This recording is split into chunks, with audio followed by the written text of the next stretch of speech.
Welcome back. It's not yet known whether President Cyril Ramaphosa will personally intervene in Kanyamazane and Mpumalanga. The community has called for him to visit the area. They've demonstrated for more than 4 days and schools in the area have been closed as a result. Government is warning that there may be criminal elements involved.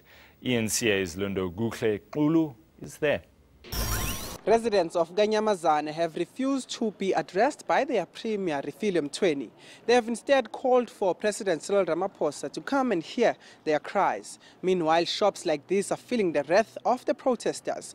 Police are saying they are monitoring the situation, but protests are flaring up in other areas as well.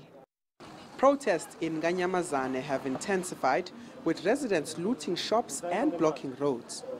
Now, other neighboring communities like Zwelisha have joined them.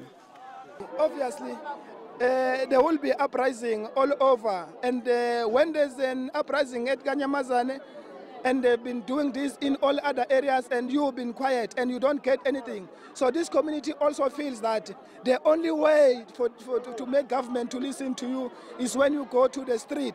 Residents of Zwelisha say they want roads improved. Their protests were stopped after municipality promised to fix the problem.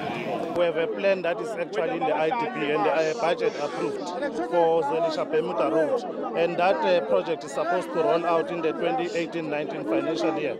So as such, we are in the process of designing that particular road, and then we'll go out on tender for the appointment of the contractor to construct such a road.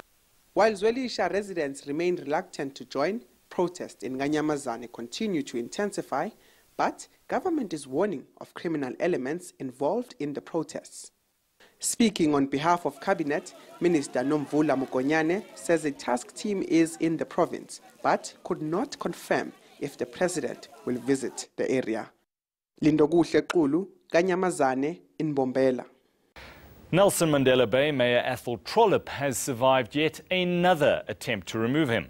Opposition councillors walked out of chambers declaring the meeting illegal. The planned motion of no confidence was the fourth attempt this year to vote Trollip out. Its collapse was preceded by the Patriotic Alliance switching sides yet again. ENCA's Sandy McCowan filed this report from Port Elizabeth. After a week of hype, the much-anticipated motion of no confidence in Nelson Mandela Bay Mayor Appel fizzled out. Opposition parties walked out saying the meeting was illegal because they hadn't received the agenda within the prescribed 7 days. It's all about the rules that were not followed. For the fact, if we were going to continue with this meeting and oust Trollip, legally they have a standing and they can take us to court. We want him to explain to us what's going to be the next thing that is going to happen. We want to proceed with our motions. We don't want any technicality and we're in a rush. The mayor and his coalition partners say the opposition is floundering. It had been well choreographed between all the political parties. This is once again just another example of the opposition having lost face. They thought coming in today they were going to remove the executive mayor and this coalition government to form a coalition of the aggrieved. But they failed. And now seeing their failure, they would much rather run away scared than face us head on and fight.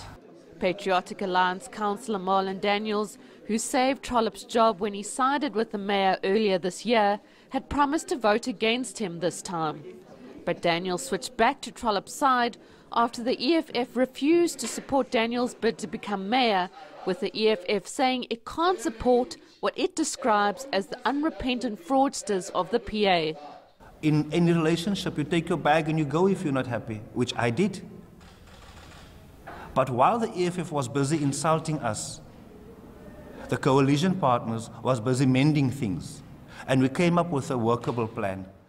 The coalition is planning to bring back the deputy mayor position and has indicated it will support Daniels for the role now that he's returned to their side.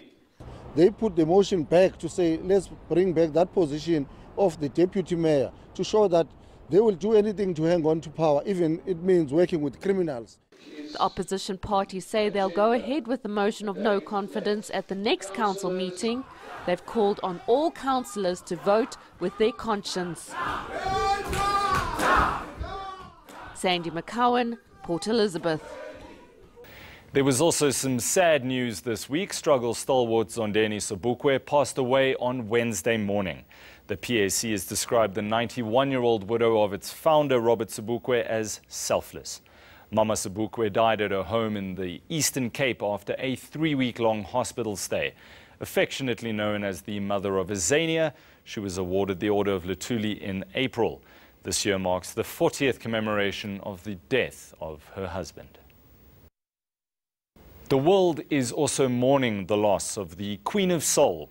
Here's what some fans had to say about Aretha Franklin. I grew up with Aretha in the late 60s, early 70s. I loved her. And my mom bought this album back in 71, and now I have it. I love her. Gospel, secular, everything. She was the queen.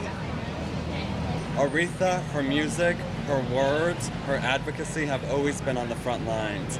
And as we live in a time where we have a president such as Donald J. Trump that works to split up our communities, that pushes to kind of divide the black community, the LGBTQ community, the women's community, that it's really our opportunity and our chance to take music and to really learn from the lead of artists and advocates like Aretha Franklin. She was always my anthem. I mean, every time one of her songs came on, everyone sings along, everyone knows the lyrics, and her songs give you that power, like that confidence to step out in the world and to feel as a woman and as a black woman like that you're beautiful and that you can do it. And so Aretha was in so many ways that example for the women in the black community.